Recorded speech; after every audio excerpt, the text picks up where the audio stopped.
All right, so today we're going to dive into a really powerful idea. How do you actually build a life, a career, relationships, the whole thing, on the most stable foundation there is? Honesty. And what's interesting is, it doesn't start with the world out there, it starts right here, with ourselves. So let's start with this line from Kevin Kelly. Now you might read this and think, okay, this is about not getting ripped off, right? But it goes so much deeper. See, an honest person isn't just hard to trick on the outside. They're protected by their own internal clarity. When you see yourself for who you really are, all the world's distortions, they just can't get a grip. Honesty in this sense isn't just a virtue, it's like a form of armor.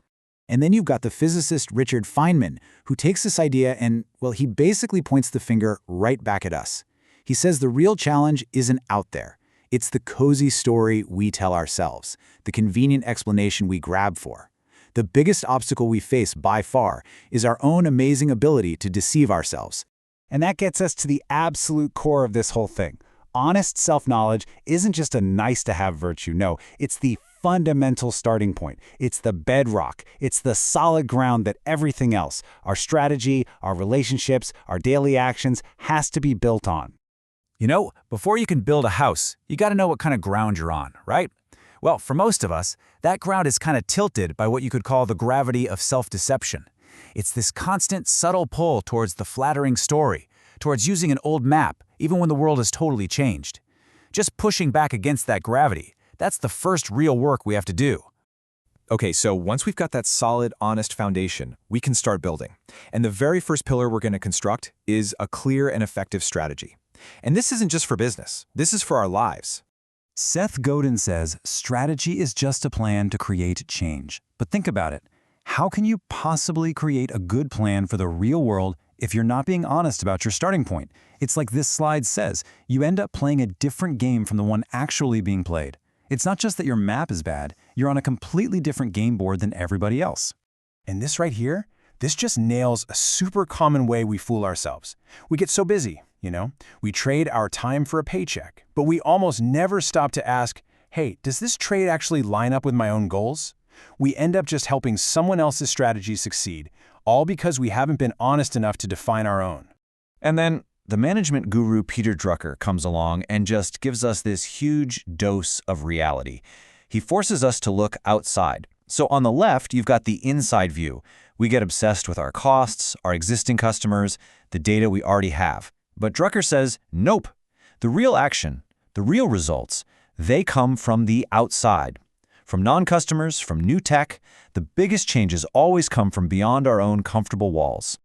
This is just the perfect metaphor for all of this. The plan, the method, the org chart, that's just the wall. It's a structure, right? But the goal, the purpose, the whole reason we're doing any of it, that's the light. An honest strategist never falls in love with the wall. They are always focused on the light. All right, let's move on to the second major pillar we're building, real connection. That same honest self-knowledge we've been talking about, turns out it's also the essential foundation for deep, trusting human connection. You just can't separate the two.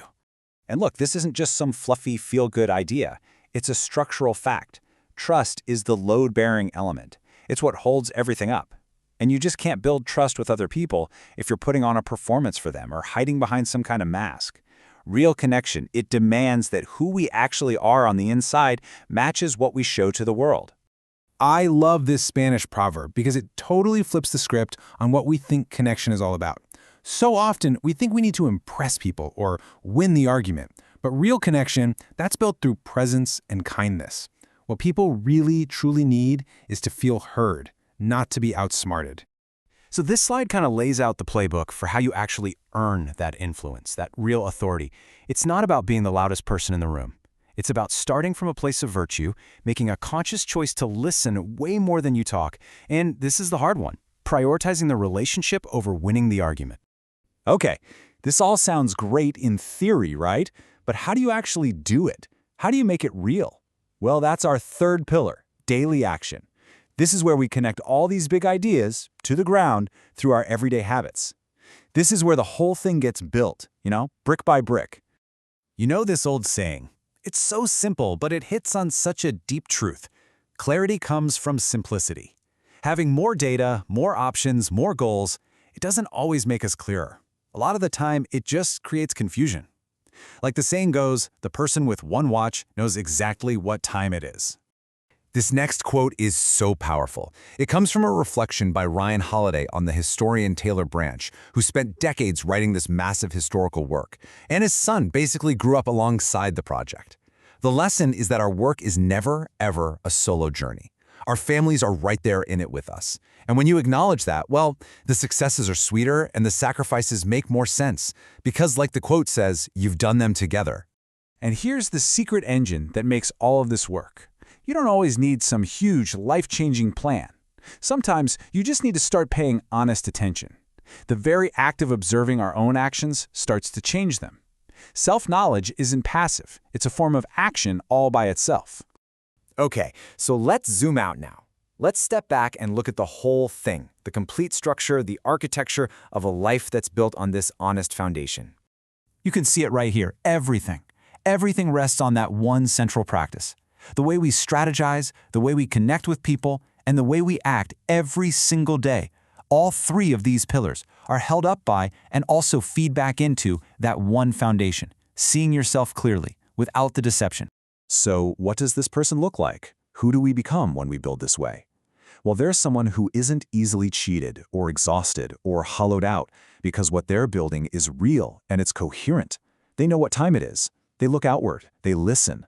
They choose kindness. They see life as a whole. And they don't wait. They start now. They are focused on the light, not the wall.